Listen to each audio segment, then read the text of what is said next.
주신 말씀을 가지고 하나님의 공의는 사랑으로 이루어집니다 라는 제목으로 여러분과 말씀 나누겠습니다. 오늘 본문 저희가 이제 사무엘 하를 지금 살펴보고 있는데요. 이제 거의 끝부분을 향해 가고 있습니다. 이제 거의 결말에 오고 있는데요. 자, 그런데 오늘 본문에 나오는 이 21장부터 24장까지는 그동안 계속해 왔던 것과 조금 다른 본문입니다. 이거 어떤 의미냐면 사실 다윗의 생애를 중심으로 이렇게 쭉 사무엘하를 살펴보고 있거든요. 그래서 사무엘이 왕이 되었을 때부터 다윗이 왕이 되고 어떻게 그 다음에 진행이 되었느냐, 이 시간적인 순서로 지금까지 왔었는데요. 자, 그런데 오늘 본문인 21장은 그 시간적인 순서로 나타난 게 아닙니다. 지금 다윗은 이제 거의 왕으로서 거의 끝나갈 때쯤 지금 와 있거든요. 그러니까 이제 원래로 따지자면 만약에 책이라면 그 끝에 이제 다윗이 이렇게 해서 죽었습니다, 그래서 누가 다시 왕이 되었습니다, 이걸로 넘어가야 되는데 그렇게 하지 않습니다. 오늘 본문에 있는 내용은 사실은 뭐냐면 다윗이 왕이 되어서 얼마 되지 않았을 때, 다른 말로 이야기하면 우리가 지난주까지 살펴봤던 압살롬의 반란이 일어나기도 전에 그때 있었던 이야기가 지금 오늘 본문의 이야기입니다. 근데 특히나 이제 오늘 본문은 다윗과 관련되어 있는 이야기는 맞지만 사실 여러분 이 이야기는 많이 읽어보지 않은 이야기이실 수 있다라는 생각이 들었습니다. 저도 그렇게 자주 설교했던 본문, 제가 뭐 묵상할 때나 읽을 때나 읽어봤지 설교를 할 때 이 본문을 가지고 해본 적은 없었던 것 같아요. 뿐만 아니라 오늘 본문의 내용 자체가 가지고 있는 전체적인 맥락이 뭐냐면 부모님의 죄 때문에 자손이 죽는 거예요. 자녀가 죽는 일입니다. 이 굉장히 무거운 이야기잖아요. 자, 그런데 이런 이야기를 그럼 왜 갑자기 뜬금없이 여기다 하나님이 갖다 놓으셨을까요? 다윗의 생애 가운데 어떤 그 일이 일어날 그 지점에서 말씀하신 것이 아니고 지금 사무엘 하의 저자나 아니면 하나님께서는요, 지금 이 이야기를 이제 다윗의 인생을 마무리해 가는 시점에 그때 지금 이 자리에 여기다 꽂아 놓으신 거예요. 그러니까 여기다 배치를 해 놓으신 거죠. 자, 그러고 보면 분명히 하나님은 이렇게 하신 데는 분명히 이유가 있겠죠. 지금까지 쭉 그렇게 시간 순서대로 오다가 갑자기 이전에 있던 일을 갑자기 여기다 갖다 놓는 거예요. 왜 그러셨을까요? 무엇 때문인지 정확하게는 잘 모릅니다. 그러나 저는 다윗의 인생을 마무리해가는 이 시점 안에 하나님께서 다시 한번 집어주고 싶고 이 마무리를 해가는 이 과정 가운데 반드시 한번 기억했으면 좋겠다.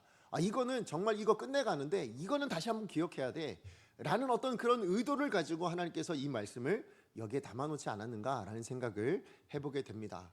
그래서 그게 뭘까라는 부분을 제가 좀 많이 묵상하며 보냈는데요. 오늘 그것을 좀 여러분과 함께 나누면서 하나님의 은혜를 받기를 원합니다. 자, 그렇다면 다윗의 인생 우리가 지금까지 살펴봤지만 하나님의 은혜로 살아낸 대표적인 사람입니다. 우리는 이렇게 말할 수 있는데 그러면 그 인생의 끝에 섰을 때 하나님 뭘 기억하기를 원하셨을까? 저는 이것을 두 가지로 좀 오늘 본문을 중심으로 살펴보기 원합니다. 첫 번째는 방향을 잃어버린 열심은 하나님의 진노를 유발할 수 있다는 겁니다. 무슨 얘기냐? 오늘 본문 전체의 맥락의 내용이 뭐냐면 언제인지 몰라요. 그런데 다윗이 왕이 된 지 얼마 안 되었을 때, 왕으로 다스리고 있을 때에 그 해에 이스라엘의 기근이 일어났는데요. 그게 단순히 잠깐 있다 없어진 것이 아니라 3년이란 기간이 지나버린 겁니다. 그러니까 이 3년이 기간이 지나니까 이게 한 해 지냈을 때는 이게 그래도 자연재해니까 뭐 어쩔 수 없겠지 이렇게 생각을 했는데 그게 두 해가 되고 세 해가 되고 3년이 지나니까 너무 고통스럽잖아요. 먹을 게 없는 거예요. 온 이스라엘에 다 굶어 죽게 생긴 거예요. 자, 그러니까 이 이스라엘 백성들이 뭐 했을 것 같으세요? 뭐 했을까요? 고민하게 됐겠죠. 왜 일어났을까 이게? 무엇 때문에 일어났을까? 그러면서 많은 이스라엘 백성들이 하나님 앞에 기도했을 겁니다. 이게 왜 일어났을까요? 기도했는데 아무도 하나님께서 답을 안 하셨는데 3년 되던 어느 해에 이제 다윗이 하나님 앞에 기도합니다. 하나님, 이 일이 왜 무엇 때문에 일어났습니까? 이건 자연재해가 아닌 것 같습니다. 이건 분명히 하나님의 무슨 뜻이 있는 것 같습니다. 하나님의 진노가 아니고서는 이런 일이 있을 수 없는데 왜 일어났습니까? 이렇게 이제 하나님 앞에 물어요. 그랬더니 하나님께서 다윗의 기도 가운데 응답하십니다. 그 응답의 내용이 뭐냐? 자, 1절 하반절입니다. 같이 한번 읽어보겠습니다. 시작. 여호와께서 이르시되 이는 사울과 피를 흘린 그의 집으로 말미암음이니 그가 기브온 사람을 죽였음이니라 하시니라. 아멘. 네, 지금 언제 무슨 일 때문에요? 사울 시대에 사울이 왕이었을 때 기브온 사람들을 죽였기 때문이래요. 자, 그러면 이 일의 배경이 뭐냐? 이 일의 배경을 알려면 기브온 사람들이 어떤 사람들인가를 알아야 되겠죠. 여러분, 기브온 사람들이 어떤 사람들이었냐면 가나안 족속 중에 일부였어요. 그러니까 가나안 여러 족속들이 있었는데 그 족속 중에 한 족속이었는데, 근데 이제 언제로 거슬러 가야 되냐면 여호수아 시대로 거슬러 가야 됩니다. 여호수아 시대가 어떤 시대입니까? 가나안 정복 시대였잖아요. 자, 그래서 이제 이스라엘 백성들을 이끌고 여리고 성이죠. 그 여리고 성을 다 무너뜨렸습니다. 그리고 아이성까지 다 무너뜨렸어요. 그러니까 파죽 시대로 지금 가나안 땅을 정복하고 있는 순간입니다. 자, 그러니까 이 이스라엘 백성들의 기세가 너무 대단한 거예요. 그러니까 가나안 족속들이 어떻게 했을까요? 예, 도망간 게 아니라 다 전쟁하기로 합니다. 근데 어떻게 하기로 했냐면 연합해서 전쟁하기로 해가지고 막 이제 연합을 막 모으고 있는 거예요. 자, 근데 그 모든 가나안 족속들이 연합하고 있는데 유독 한 족속만 아니야, 우리는 안 되겠어 해가지고 뭘 하냐면 이 이스라엘 백성들과 화친을 좀 맺어야 되겠다 이런 생각을 합니다. 그런데 지금 가나안 족속이라는 게 들통나면 안 될 것 같아서, 왜냐하면 지금 가나안 지역을 지금 정복하고 있잖아요. 자, 그러니까 이러면 안 되겠다 싶어서 어떻게 하냐면 꾀를 씁니다. 어떻게 하냐면 아주 먼 지역에 있는 다른 족속인 것처럼, 예, 가나안 땅에 살고 있는 것이 아니라 아주 먼 지역에 있는 족속인 것처럼 속입니다. 그리고는 그 먼 지역에서 온 것처럼 막 옷도 막 구질구질하게 만들어 놓고 막 떡도 먹는 것도 막 이렇게 다 곰팡이 나도록 만든 다음에, 그리고 이제 여호수아를 찾아갑니다. 그러면서 우리가 저 멀리 있는 족속인데요, 당신들의 이야기를 듣고 우리가 거기까지 올까봐 우리 미리 화친하러 왔습니다. 막 이러고 이제 뭐 꾀를 쓴 거예요. 그래서 화친을 좀 맺어주세요 이렇게 얘기를 했는데, 여러분 여호수아가 어떻게 했을까요? 하나님 앞에 기도했습니다 이러면 좋았을 텐데 그러지 않아요. 그냥 바로 조약을 맺어버립니다. 자, 그런데 그 조약을 맺을 때, 이스라엘 백성들이 조약 맺을 땐 다 누구의 이름으로 조약 맺었을까요? 하나님의 이름으로 맺었습니다. 왜요? 그래야 가장 신뢰가 되니까. 예, 그러니까 지금 이 여호수아도 하나님의 이름으로 화친을 맺어버렸어요. 내가 너희들 침략하지 않을게, 내가 너희들 공격하지 않을게, 이렇게 화친을 맺어버린 겁니다. 근데 얼마 지나지 않아서 어떻게 됐을까요? 들통이 난 거죠. 이 기브온 족속들이 가나안 족속인 겁니다. 그래서 이제 여호수아가 화가 나서 니들 왜 그랬냐 이랬더니, 그래도 저희가 죽을까봐 그랬습니다 뭐 이러는 거예요. 근데 어떻게 해요? 이미 조약은 맺었잖아요. 예, 하나님의 이름으로 조약을 맺었잖아요. 내가 너희들 하지 않겠다. 예, 그래서 어떤 일이 일어났느냐? 여호수아 9장 26절입니다 시작. 여호수아가 곧 그대로 그들에게 행하여 그들을 이스라엘 자손의 손에서 건져서 죽이지 못하게 하니라. 예, 이제 죽이지 못할 일이 된 거예요. 이제 얘네들은 살려둬야 된다. 근데 너무 괘씸하잖아요. 그래서 어떻게 하냐면 이 기브온 족속들을 죽이지 않는 대신에 뭘로 했냐면 종으로 삼았습니다. 노예로 삼았어요. 그래서 여호와의 집, 특별히 성전에 필요한 물을 깃는다든지 아니면 필요한 어떤 나무를 뭐 이렇게 준비해 온다든지 이런 모든 일을 하는, 허드렛 일을 하는 그런 종으로, 노예로 그렇게 삼기로 한 겁니다. 그렇게 해서 이제 이 기브온 족속들과 함께 살게 된 거예요. 자, 그런데 문제는 뭐냐면 사울이 왕이 되었을 때입니다. 사울이 왕이 되었을 때 바로 이 이스라엘 안에서 허드렛 일을 하며 같이 살고 있었던 이 기브온 민족들을 어떻게 했다고요? 학살하는 일이 일어나게 됩니다. 왜 그랬을까요, 사울이? 자, 우리 2절에 그 이유가 나와요. 오늘 본문 2절입니다. 같이 한번 읽어봅니다. 시작. 기브온 사람은 이스라엘 족속이 아니요 그들은 아모리 사람 중에서 남은 자라. 이스라엘 족속들이 전에 그들에게 맹세하였거늘 사울이 이스라엘과 유다 족속을 위하여 열심히 있으므로 그들을 죽이고자 하였더라. 아멘. 지금 무슨 이유 때문에 죽이려고 했다고요? 이스라엘과 유다 족속을 위한 열심 때문이었대요. 이 열심 때문에 지금 이 기브온 족속들이 죽었다는 거예요. 여러분, 사실 그러니까 왕이 나라를 위해서, 그죠? 자기 백성을 위해서 열심 내는 게 나쁜 걸까요? 그렇지 않잖아요. 이제 막 왕이 됐잖아요. 이제 막 왕이 돼서 내가 백성들을 위해서 열심히 한번 일해봐야지. 그래, 내가 이 백성들을 위해서라면 내가 뭐든지 열심히 한번 다 해봐야지. 이런 마음이 나쁜 건 아니잖아요. 자, 그러면 이건 어쩌면 좋은 거라 말할 수 있어요. 제가 여기 강속교회 담임이 됐는데 내가 열심히 해봐야지 그러지 않고 뭐 그냥 설렁설렁 해봐야지 이러면 안 좋잖아요. 그죠? 열심히 행한다는 건 그건 나쁘지 않아요. 그 백성을 위해서 열심히 하겠다는 건 왕으로서 당연히 해야 될 일인 것 같습니다. 좋은 것 같아요. 근데 문제는 뭐냐? 하나님이 이 이스라엘을 위한 사울의 열심을 기뻐하지 않으셨다는 거죠. 예, 이스라엘 백성들은 어떻게 느꼈는지 모르겠지만 하나님께서는 이 사울의 열심을 기뻐하지 않으셨다라는 것입니다. 왜 그랬을까요? 사울의 열심이요, 내가 열심히 할게 말만 그러고 열심히 부족해서 그럴까요? 그러지 않아요. 왜 그랬을까? 사울은요, 지금 이 이스라엘을 굳건히 세우고 싶었거든요.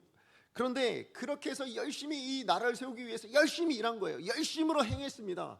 그런데 그 열심의 방향이 하나님께서 원하시는 방향이 아니었던 거죠. 무슨 일이었는가? 지금 사울이 이 나라를 하나 되게 만들기 위해서, 이 나라를 굳건히 세우기 위해서 선택한 방법이 뭐냐면 백성들을 좀 하나 되게 만들어야 되겠다, 이거였거든요. 그걸 위해서 가장 먼저 취한 게 뭐냐면 우리 백성들이 다르다예요. 우리 백성은 하나님께서 택하신 선민이다.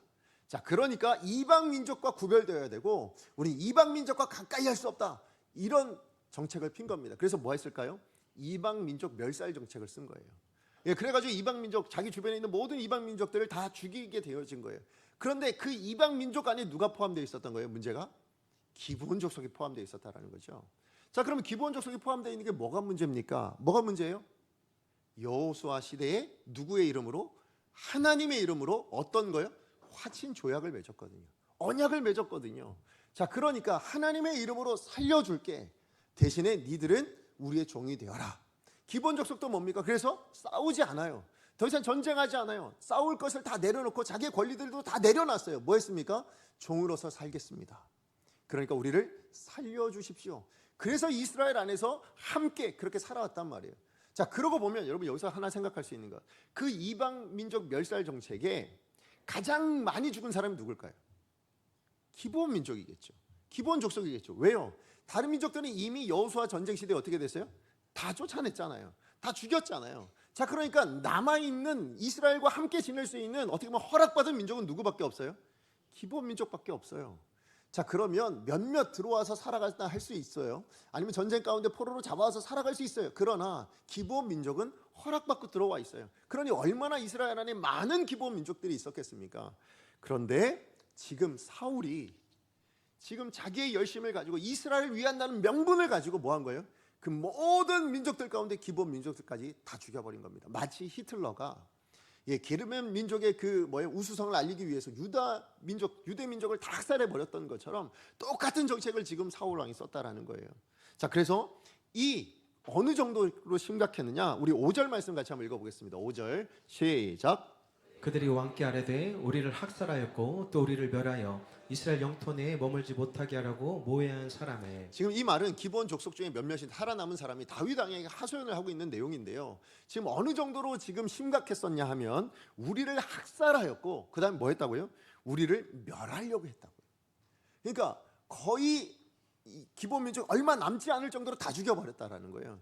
몇몇 사람들 겨우 살아남았을 정도만 남기고 나머지가 다 죽어버리는, 정말 겨우 도망간 사람들 몇몇 살아남지 않았을까 싶은 생각이 드는 거죠. 여러분, 이스라엘에 지금 위한다, 내가 이스라엘 족속 이 나라를 위한다, 이 백성들을 위한다라는 명분 안에 뭐 한 거예요? 잔인한 폭력이 이루어졌어요. 여러분, 이 폭력 앞에 기본 족속들이 할 수 있는 게 뭐였을까요? 아무것도 할 수 없었죠. 왜요? 노예니까. 왜요? 아무것도 할 수 있는 권력이 없어요. 무기가 없어요. 그저 종으로만 살아왔단 말이죠. 그런데 힘을 가지고, 권세를 가지고, 권력을 가지고, 무기를 가지고 달려드는, 죽이겠다고 달려드는 이들 앞에 지금 이 노예들이 할 수 있는 건 아무것도 없었어요. 그저 당하고 죽고 가족을 잃어버리고 이런 일들만 일어나게 되어진 거죠. 그러니까 살아남은 사람들의 마음 안에 뭐가 생겨요? 상처가 생기죠. 그 상처가 냅둬지니까 뭐가 돼요? 미움이 됩니다. 그 미움이 또 자라서 뭐가 될까요? 원망이 되고, 그것이 자리 잡았을 때 뭐가 됩니까? 원한이 되는 거죠. 그러니까 지금 이 기본 족속들 안에는 뭐가 생긴 거예요? 원한이 생긴 거예요. 자, 이 원한 때문에 여러분, 이 원한을 가졌을 때 어떤 마음이었을까요? 기본 족속이 저들이 하나님의 이름이라는 이름으로 우리를 그래 살려주겠다 해놓고 이제 와서 다 죽인다고? 이제 와서 우리를 이렇게까지 다 죽여버린다고? 하나님이라는 분이 살아계시다면 이럴 수 있나? 이스라엘 백성들은 하나님의 백성이라며 어떻게 이럴 수가 있습니까? 하나님이라는 분 계신 거 맞습니까? 아마 이런 이야기들이 들리지 않았을까요? 그러니까 그 이야기가 들리니까 하나님이 어떻게 하세요? 들은 대로 행하시죠. 하나님이 이렇게 억울하고 이렇게 원한 가지고 이렇게 연약한 자들의 아픔을 하나님 외면하시겠습니까? 아무리 이스라엘 하나님의 백성들을 위한다는 명분이 있지만 그렇게 당하고 아파하는, 정말 원한을 가질 수밖에 없는 이들의 어려움을 하나님께서 그냥 두고 보시겠냐고요? 하나님 그러지 않으시겠죠. 우리 누가복음 17장 1절 2절입니다. 이게 하나님의 마음이에요. 같이 한번 읽어봅니다. 시작. 예수께서 제자들에게 이르시되 실족하는 것이 없을 수는 없으나 그렇게 하는 자에게 화로다. 그가 이 작은 자 중에 하나를 실족하게 할진대 차라리 연자뱃돌이 그 목에 매여 바다에 던져지는 것이 나으니라. 네, 그래서 하나님께서는 이 문제 때문에요, 지금 이 기근을, 이 진노를 이스라엘에 허락하신 거예요. 근데 단순히 그냥 연약한 자들을 그렇게 원한하게 만들었다, 이것만은 아니에요. 잔인한 폭력 때문만은 아닙니다. 하나님이 또 기근을 내리실 수밖에 없는 그 진노하실 만한 이유가, 또 다른 이유가 있었는데 그게 뭐냐면 바로 이스라엘을 위한 이 사울의 열심이요, 하나님의 뜻, 하나님의 말씀, 하나님의 하나님 되심을 무시해버렸기 때문인 거예요. 자, 무슨 얘기냐면, 자, 기본이 화친 조약을 맺을 때 여호수아가 누구의 이름으로 맺었다고요? 하나님의 이름으로 맺었다고요. 그러니까 기본 족속은 누구의 이름 때문에 지금 여기에 남아서 자기가 종되기로 결정한 거예요? 여호수아 한 사람 믿은 거 아니겠죠. 하나님, 그들의 하나님인 그 하나님 때문에 지금 내가 너희들의 종으로 그래 살게, 한 거란 말이죠. 그리고 이스라엘 백성들도 그 하나님 때문에 이 이방인들을 죽이지 않고 같이 살았단 말이죠. 그런데 지금 사울의 열심은 뭡니까? 그 하나님의 뜻, 그 하나님의 명령, 그 하나님의 이름을 뭐 한 거예요? 자기 열심보다 중요하게 여기지 않은 겁니다. 그죠? 자기가 이루고자 하는 그 꿈, 자기가 이루고자 하는 그 뜻, 그것보다 하나님의 이름이 더 우선시 되지 못하고 오히려 뭐예요? 하나님보다, 하나님의 말씀보다 자기가 이루고자 하는 꿈, 자기가 이루고자 하는 목표, 자기가 뜻한 바, 그것이 더 중요했던 사람이었다라는 것이죠. 근데 그렇게 추구했더니 나온 게 뭐예요? 기브온의 원한입니다. 더 나아가서 뭐예요? 하나님의 진노가 일어날 수밖에 없었다라는 것이죠. 예, 맞아요. 사랑하는 성도분, 아무리 우리가 목적이 선할 수 있어요. 아니면 우리 동기도 선할 수 있습니다. 심지어 우리는 하나님의 사람이어서 하나님의 말씀을 이룹니다. 예, 우리는 복음을 증거합니다. 예, 우리는 하나님의 뜻대로 살아갑니다. 라고 하는 이 중요한 것들을 우리가 행할 때도 있어요. 그런데 그것을 이루어내기 위하여서 우리가 취하는 방법들이 만약에 그것이 하나님이 원하시는 방법이 아니라면, 예, 그것이 누군가에게 상처를 주고 누군가의 마음을 아프게 만들고 누군가에게 고통을 주는 일들이라면, 예, 그렇다면 그것은 하나님이 기뻐하시는 일이 아니라는 거예요. 아무리 우리가 신앙을 지키겠다는 마음으로 그것을 지켜내기 위해서 누군가에게 상처를 주는 것이라면 그건 하나님의 방법이 아니라고 지금 말씀하고 계시는 거예요. 그건 하나님의 기쁨이 되지 못한다. 오히려 그것으로 말미암아 하나님의 마음이 아프다. 하나님이 진노하실 수밖에 없다. 그렇게 만들어낸 것이 결국 불의가 아니겠느냐. 지금 그렇게 말씀하고 있는 거예요. 지금 이 진노가 일어난 건 뭐예요? 이스라엘 백성들이 불의하다라는 거죠. 예, 공의롭지 못하다라는 거예요. 어떻게 저 기브온 민족들의 원한을 살 수 있을 만큼 불의한 짓을 행했느냐. 이것 때문에 하나님 진노하신 거잖아요. 이스라엘의 불의를 지금 하나님이 심판하고 계신 거예요. 그렇다면 불의가 뭐냐는 거죠. 불의가 뭡니까? 예, 선한 뜻은 선한 거예요. 그죠? 우리 신앙이 나쁜 거 아니잖아요. 예, 우리 신앙을 지켜내는 것, 그래서 그 신앙을 따라 말씀을 따라 살아내는 것, 그게 나쁜 거 아니잖아요. 그런데 그렇게 살아내는 그것을 지켜내기 위해서 불의한 방법까지 쓴다면 그건 하나님께서 원하시는 방법이 아니에요. 하나님께서 원하시는 일이 아니라고 말씀하시는 겁니다. 선한 목적이요, 악한 방법을 정당화시키지 못한다라는 것입니다. 아무리 동기가 선해도, 아무리 동기가 좋은 것이라 할지라도, 그러나 그것을 이루어내는 방법조차도 뭐여야 된다고요? 하나님이 기뻐하시는 방법이어야 한다고요. 하나님이 원하시는 방법이어야 한다고요.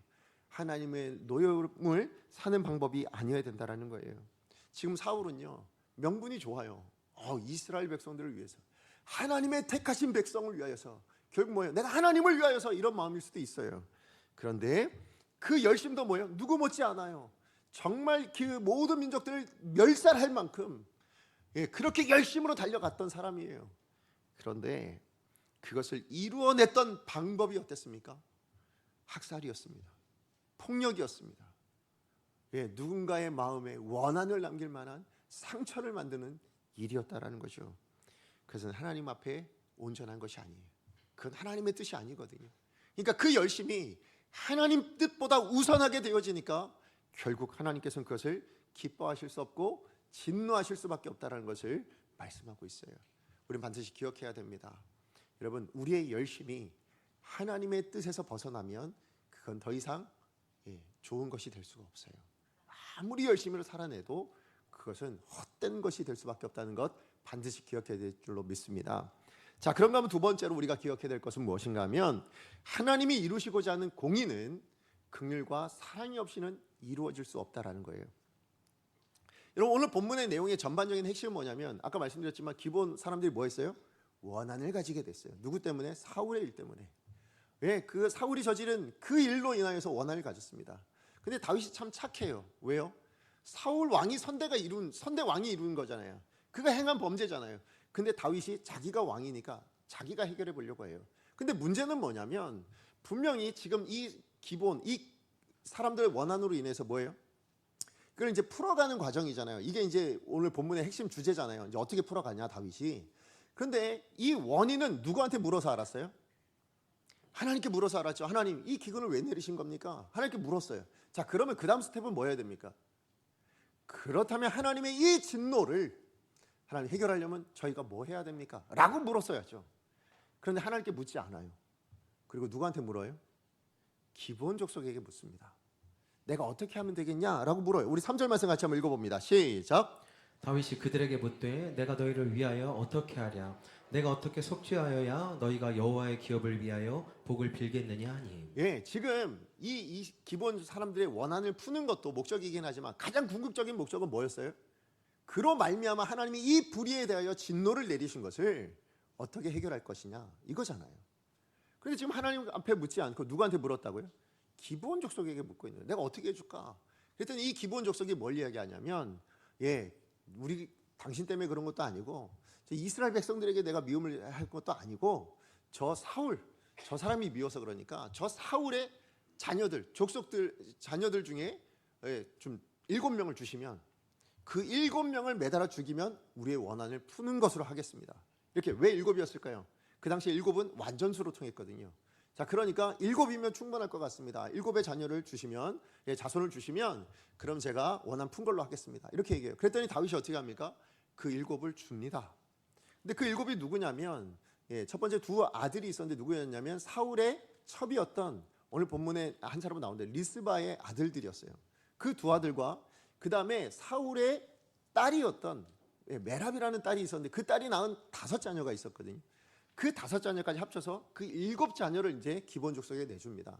그랬더니 기브온 족속이 어떻게 했을까요? 그날로 바로 목매달아 버려요. 그것도 어디에서? 베냐민의 땅에서 목매달아 죽입니다. 사울의 근거지였던 그곳에서 목매달아 죽여요. 자, 그래서 이제 누구의 원한은 풀어졌어요? 누구의 원한 풀어졌습니까? 기브온 족속의 원한 풀어졌잖아요. 자, 그러면 이제 남은 건 뭐예요?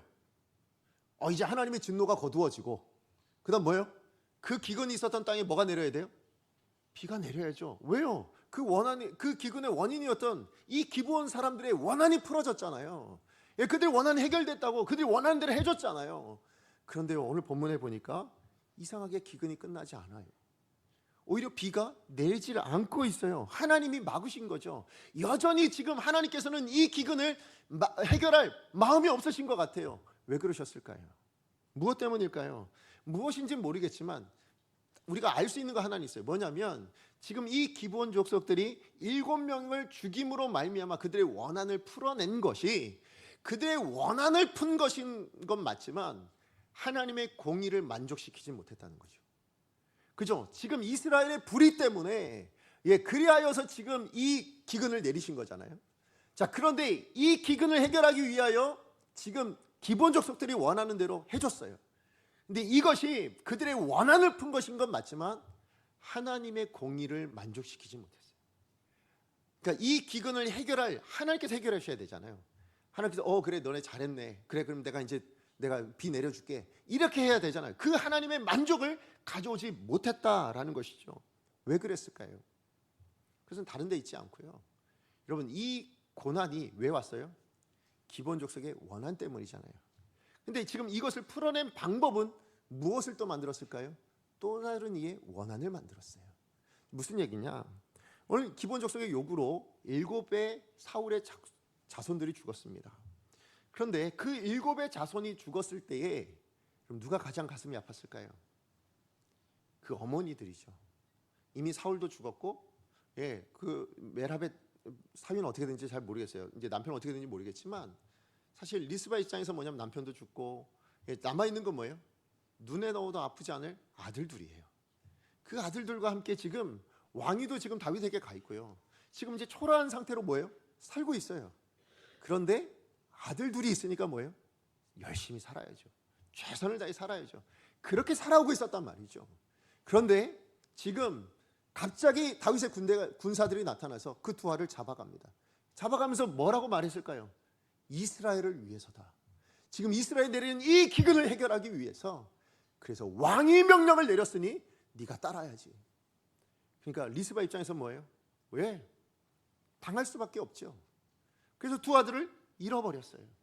명분은 뭡니까? 너무 좋지 않아요? 기근을 없애기 위해서랍니다. 하나님의 진노를 막기 위해서랍니다. 그래서 두 아들을 내줬대요. 그 어머니의 마음이 어땠을까요?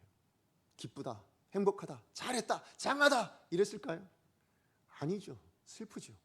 아프죠. 가슴 아파 미칠 것 같았을 것 같아요. 그렇잖아요. 자녀를, 정말 사랑하는 그 자녀를 잃어버렸어요. 어느 부모가, 어느 어머니가 그 아픔을 그냥 저기 하겠냐고요.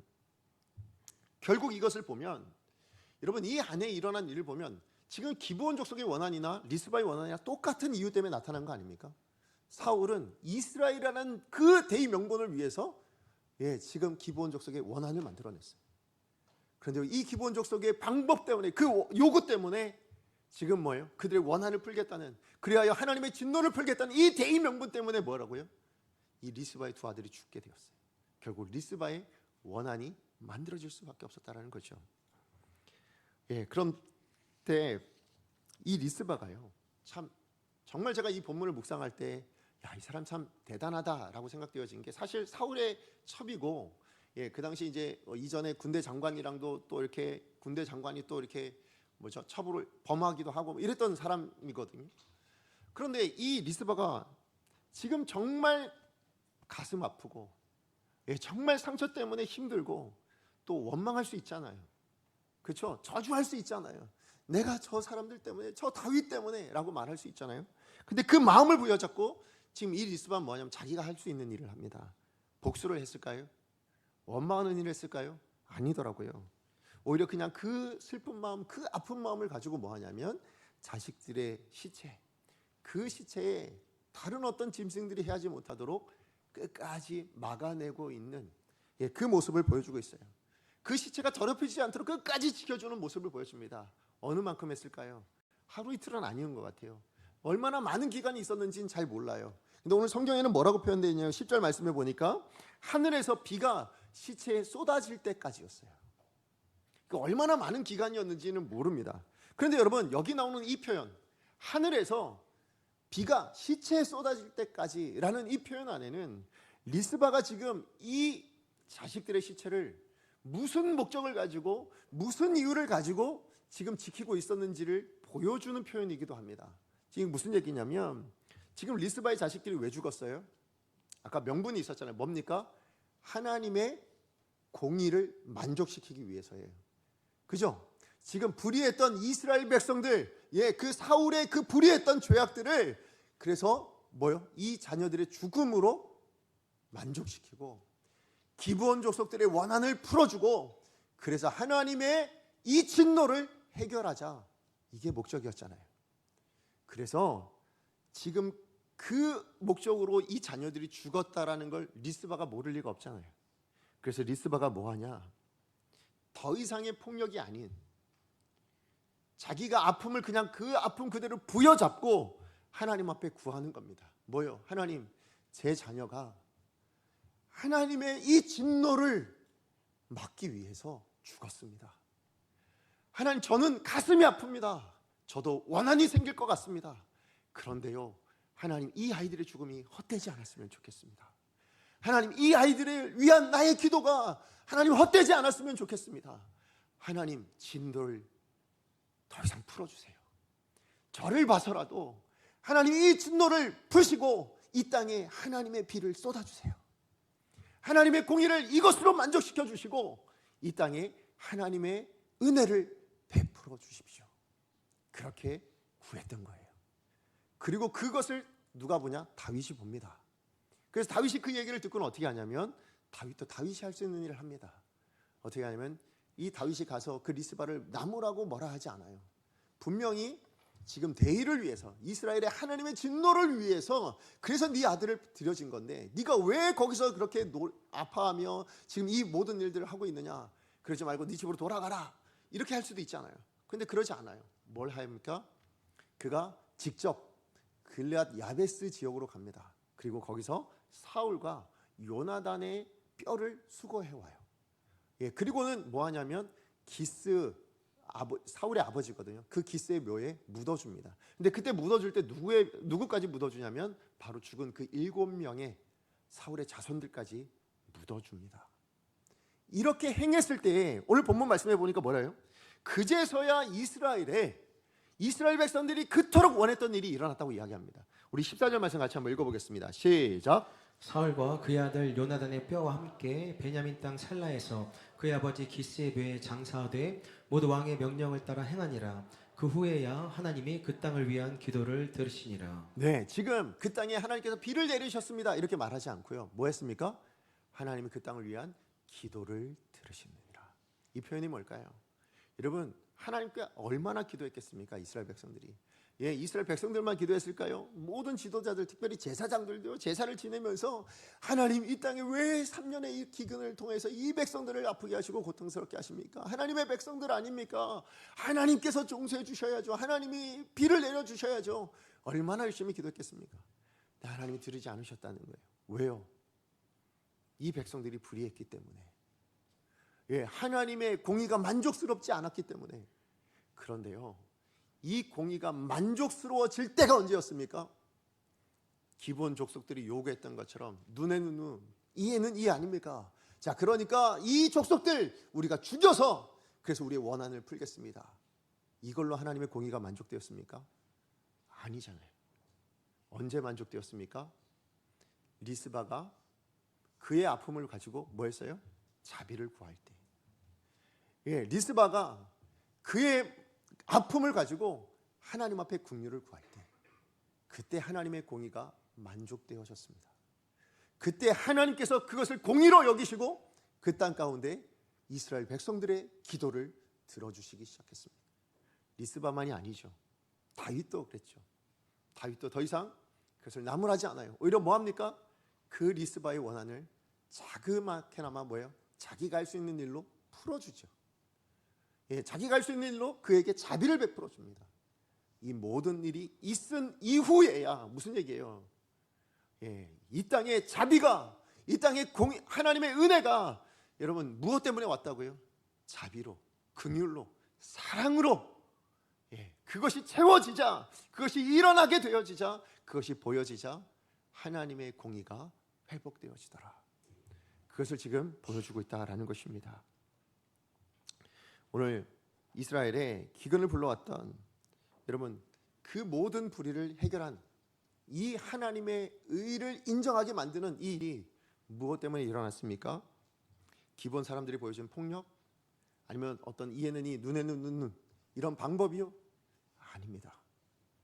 예, 하나님께서 리스바의 그 자비와 긍휼과 예, 그 사랑, 그 희생 뿐만 아니라 다윗이 보여준 그 자비, 그것으로 하나님의 공의를 완성시키셨습니다.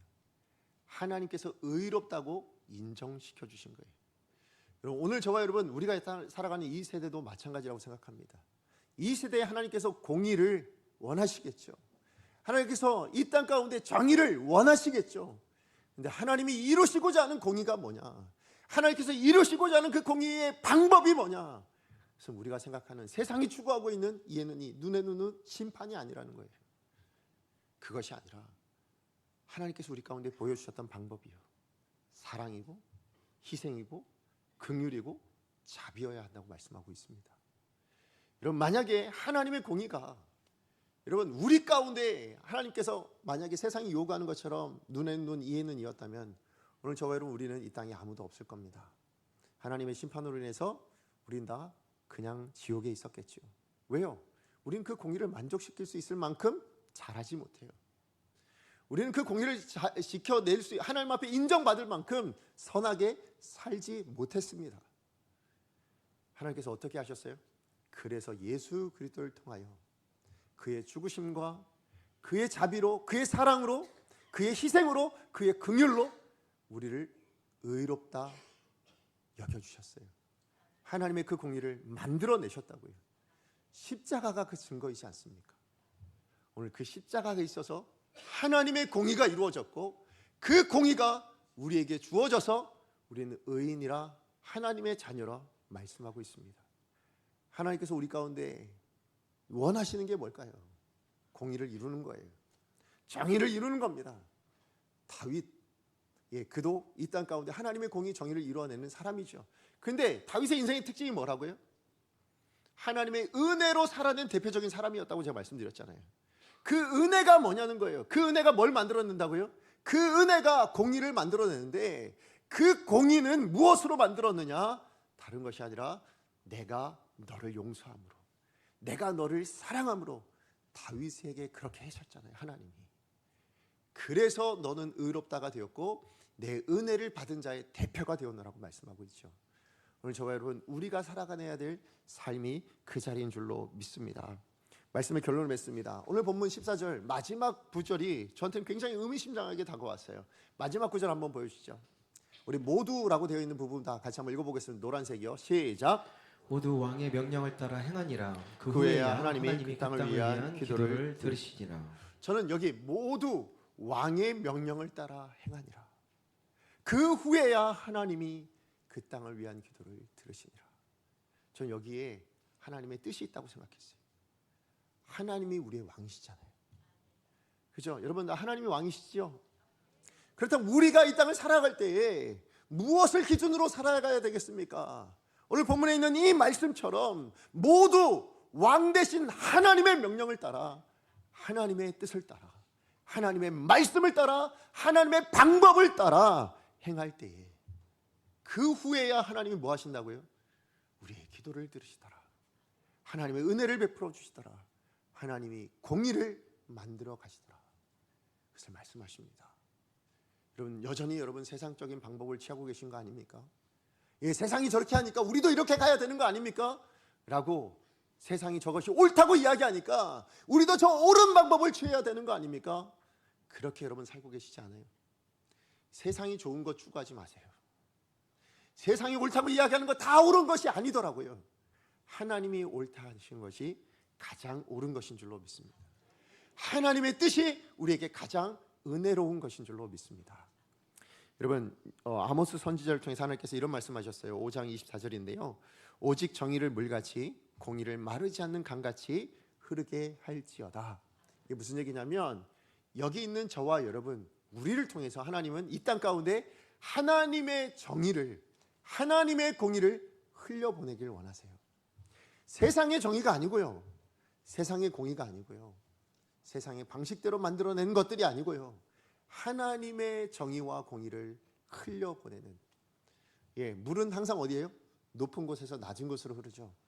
우리는 하늘 시민권을 가지고 있는 사람입니다. 그러므로 하늘 시민권을 가진 우리가 이 낮은 땅을 향하여 뭐 해야 돼요? 하나님의 공의가 무엇인지, 하나님의 정의가 무엇인지를 흘려보내야죠. 근데 그 방법이 뭐라는 거예요? 세상이 생각하는 그 방법 아니래요. 세상이 추구하는 그 열심만으로 되어지는 게 아니래요. 하나님의 뜻대로 붙들어낼 때 그것이 이루어진대요. 오늘 이 자리에 있는 우리 강성의 모든 성도님들, 하나님의 방법이 뭡니까? 사랑이었습니다. 하나님 방법이 뭡니까? 십자가였다고요. 그 희생, 그 긍휼만이 하나님의 공의를 완성해냅니다. 오늘 우리 강성의 모든 성도님들의 삶을 통하여서 이 하나님의 공의가 세상 가운데 흘러갈 수 있기를, 여러분의 가정 가운데 이 공의가 흘러가고, 여러분이 머무는 직장 가운데, 사회 가운데 흘러가고, 그리고 이 교회 안에도 그 공의가 흘러넘치는 복된 교회 되어지기를, 또 그렇게 흘려보내는 축복의 통로가 되어지는 복된 성도들 되어지기를 간절히 축복합니다. 잠시 기도하겠습니다. 사랑하는 하나님, 감사합니다. 오늘 말씀을 통해서 우리를 향한 하나님 아버지의 마음과 뜻, 특별히 은혜로 살아가는 인생의 특징이 무엇인가를 다시 한번 정리할 수 있는 말씀을 허락하여 주셔서 감사를 드립니다. 예, 하나님, 우리도 은혜로 사는 인생입니다. 하나님, 그런데 다윗의 인생을 통하여서 그 은혜로 사는 것이 무엇인가? 그 은혜가 하나님의 공의를 추구하는 것이지만, 그러나 단지 하나님의 뜻이라고 잘못된 방법을 가지고 열심으로 살아내는 것은 하나님이 기뻐하시는 것이 아니라고 말씀하십니다. 오직 하나님의 말씀을 따라, 하나님의 뜻을 따라 그렇게 하나님의 말씀하신 바 공의를 이루어내는 것이야말로 하나님이 기뻐하시는 것이다 라고 말씀하여 주셨습니다. 예, 하나님, 그런데 그 공의가 사랑으로 되어진다고 말씀해 주셨습니다. 자비와 용서와 긍휼로 만들어간다고 이야기하십니다. 그 십자가의 방법으로만 이 땅 가운데 하나님이 원하시는 공의가 이루어질 수 있다고 말씀해 주셨습니다. 우리 강성의 모든 성도님들, 하나님을 왕으로 섬길 텐데 예수님이 걸어가신 그 길을 우리도 온전히 걸어갈 수 있는, 그 십자가의 자리로 기꺼이 나아갈 수 있는 복된 인생들 다 되게 하여 주셔서 공의를, 정의를 이 땅 가운데 흘려보내는 축복의 통로들 다 되게 하여 주시옵소서. 예수님의 이름으로 기도합니다. 아멘. 우리 이 시간에 이제 성찬식을 갖도록 하겠습니다. 우리 성찬식 갖기 전에 말씀에 사도 바울이 이렇게 말씀하셨어요. 내가 너희에게 전한 것은 주께 받은 것이니 곧 주께서 잡히시던 밤에 떡을 가지사 축사하시고 떼어 이르시되 이것은 너희를 위하는 내 몸이니 이것을 행하여 나를 기념하라 하시고 식후에 또한 그와 같이 잔을 가지시고 이르시되 이 잔은 내 피로 세운 새 언약이니 이것을 행하여 마실 때마다 나를 기념하라 하셨으니 너희가 이 떡을 먹으며 이 잔을 마실 때마다 주의 죽으심을 그가 오실 때까지 전하는 것이니라. 그런데요, 이렇게 성만찬 가운데 이렇게 명령을 해주시고 그 다음에 이어서 한 가지를 더 말씀하셨거든요. 제가 읽어드립니다. 그러므로 누구든지 주의 떡이나 잔을 합당하지 않게 먹고 마시는 자는 주의 몸과 피에 대하여 죄를 짓는 것이니라. 사람이 자기를 살피고 그 후에야 이 떡을 먹고 이 잔을 마실지니 주의 몸을 분별하지 못하고 먹고 마시는 자는 자기의 죄를 먹고 마시는 것이니라. 아멘. 성만찬은 준비된 사람이 하는 것입니다. 먹는 것이에요. 성만찬은 자기 안에 있는 죄를 회개한 사람들만 먹을 수가 있는 것입니다. 성만찬은 진정한 신앙 고백이 없이는 받을 수가 없어요. 만약에 그냥 먹게 되어진다면 오늘 본문 말씀 뭐라고 읽었던 말씀에 자기의 죄를 먹는 것이라고 말씀하고 있습니다. 그래서 이 시간 우리 귀한 이 성만찬을 받기 전에 우리 모두가 주님 앞에서 회개하는 시간을 갖기를 원합니다. 좀 구체적으로 우리가 죄를 하나님 앞에 정직하게 회개하고 또 이 성찬에 우리 하나님의 임재가 넘치게 하여 주시고 상하고 통회하는 마음을 치유하여 주시는, 그래서 우리가 주님과 한 몸으로 온전히 회복되어지는 그런 은혜를 허락해 달라고 이 시간에 주여 은혜를 주옵소서 우리 한번 외치고 하나님 앞에 기도합니다. 우리 성찬 위원들은 앞으로 나와 주시면 감사하겠습니다. 예, 하나님 감사합니다. 오늘도 하나님 우리를 이 복된 자리 또 하나님의 자녀 삼아 주시고 하나님 그 십자가의 은혜로 하나님 찢기시고 하나님 정말 피 흘리신 하나님 그것을 우리에게 나눠주심으로 우리가 이 구원의 자리에 있음을 고백합니다. 하나님 우리 감사의 모든 성도는 한 분 한 분 하나님 그 길을 온전히 걸어갈 수 있도록 또 이것을 묵상하며 하나님 이 시간에 회개하며 나아갑니다. 하나님 응답하여 주시옵소서. 주님을 사모합니다. 사랑하는 주님 감사합니다. 우리 주님께서 십자가의 죽으심으로 우리에게 영원한 생명을 주셨고 하나님과 동행하며 사는 하나님의 자녀 되게 해주셨습니다. 받아 먹으라 이것은 너희를 위하여 주는 내 몸이라 너희는 이를 행하여 나를 기념하라 말씀하신 주님, 이제 주의 말씀하신 대로 주의 죽으심을 기념하며 떡을 나누려고 합니다. 사랑하는 주님, 이 예식에 참여한 모든 사람들의 심령 가운데 임재하여 주시옵소서. 오직 주님께서 우리에게 힘을 주셔서 모든 죄악을 대적케 하여 주시옵시고 우리의 마음에 참된 평안을 얻는 복된 시간이 될 수 있게 하여 주시옵소서. 우리 가운데 함께 하실 주님을 사모하며 예수님의 이름으로 기도합니다. 아멘. 성만찬은 예수님을 구주로 고백한 사람들만 참여가 가능합니다. 그래서 공식적인 고백인 세례와 입교를 받으신 분들만 참여해 주셔야 합니다. 혹여나 세례나 입교를 받지 못하신 분들은 사양해 주시기를 부탁을 드리겠습니다. 떡을 이제 나눌 건데요. 떡은 받으시고 먹지 마시고 우리가 기도 후에 함께 먹도록 하겠습니다.